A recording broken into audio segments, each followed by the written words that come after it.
I don't know, whenever I film video, all my thoughts disappear and I hate that.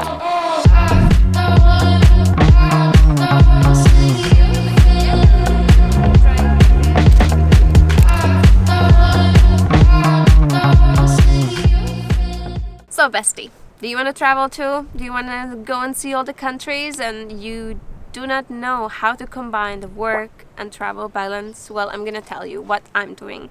When I was 18, just finished school, freshly baked cinnamon bun, going out into the big world, and how you can do it too. In 2017 I finished my school and then I had no money saved, so I worked in cafe for 3 months and I saved about 1,000 euros and I went for my first backpacking trip. And then I needed to find a way how to make this money last as long as possible, and I decided that I'm gonna do like volunteering, and I found this website called Workaway.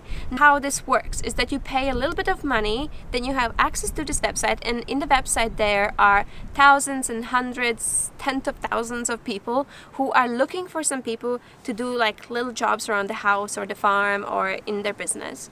So you help them for 4 or 5 hours a day, and in exchange you get some benefits. For example, you can get accommodation and food or other benefits, or all of that together. That's what I did for the first 6 months.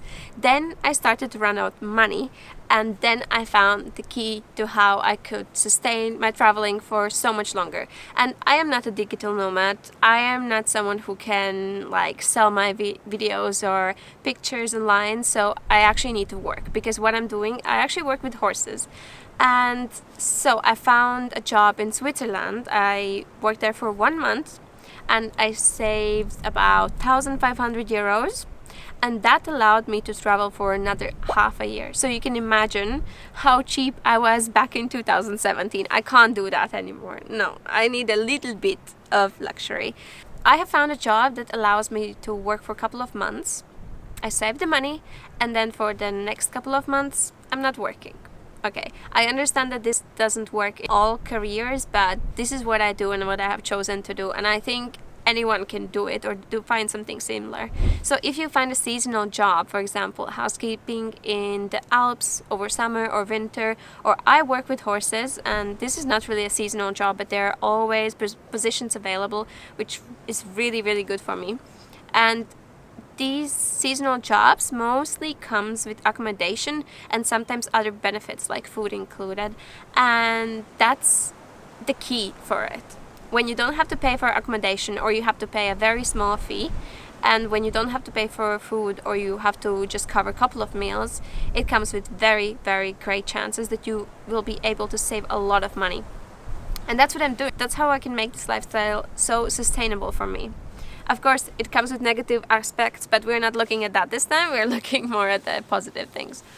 Another way how you can stretch your tip longer is, instead of just backpacking, just traveling, you can connect with some people and ask if they need help at their farm.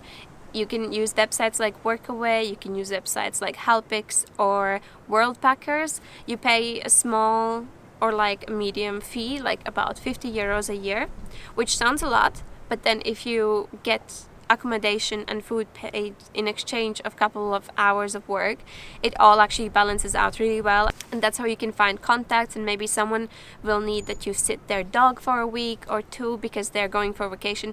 And these are the ways how you can make your trip longer. So you just need to cover your basic expenses. Another great tip is about eating out.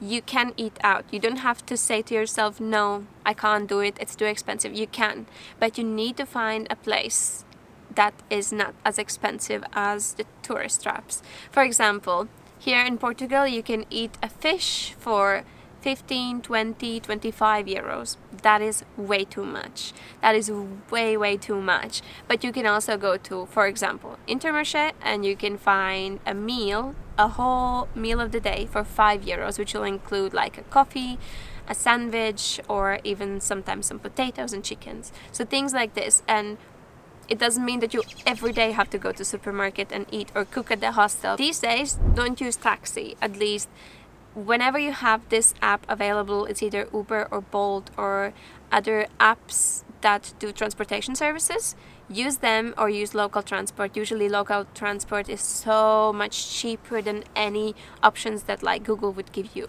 And taxis sometimes could cost like 20, 40, 50 euros, but a local bus will be like 5 euros. So do that. Just that's what the locals do, and that's what you have to do. You have to immerse yourself. Also, there's a great app called Skyscanner, and this is amazing if you want to look for flights. You just enter your starting location, and sometimes you can just filter that you want to go anywhere.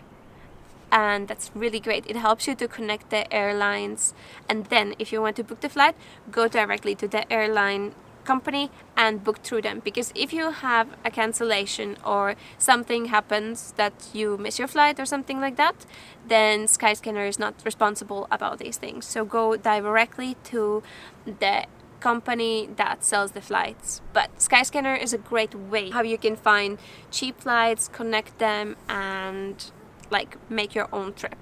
Another golden tip here is that don't book all your nights through booking.com. Booking is a great place where you can find accommodation all over the world. But there are also other things like Agoda, Airbnb. But if you're a solo backpacker and if you're backpacking for like a couple of months, what you do? You stay 1 or 2 nights in the hostel. If you don't think you like the hostel, then change the hostel, go to somewhere else. And if you find the right hostel, just ask them, do you guys do like long-term stay discounts? And if they say yes, you can book through them, which most of the time will be much cheaper. For example, right now I'm staying in a hostel which is about 15 euros a night, and people who extend their stay, it's always 12 euros a night. So it's €3 difference, but if you stay over a month, it's like 100 euros. So it's a big difference. Another thing is that over the time I have found myself that I like more comfort than I used to. When I started to backpack at 17, I was really cheap.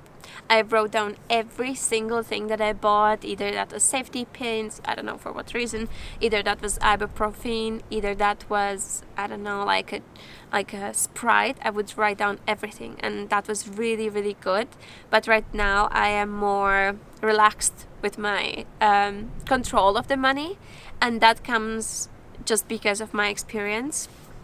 And also now I have a little bit bigger savings than I used to have when I was 18, and that is normal. But I have really great recommendation for an app that can help you to see how much money is going out, how much money is going in, and where is going most of the money. And that is called TravelSpan. It is for free if you don't get the pro version, and it will allow you to see in which category you use most of the money. Either it's accommodation, transport, or food, or like activities. Speaking about activities, I know when you travel you want to experience new things, and that is normal. You just have to see what you can do. For example, what I'm doing is I go to Get Your Guide. It's a website where you can book some different activities or Airbnb experiences.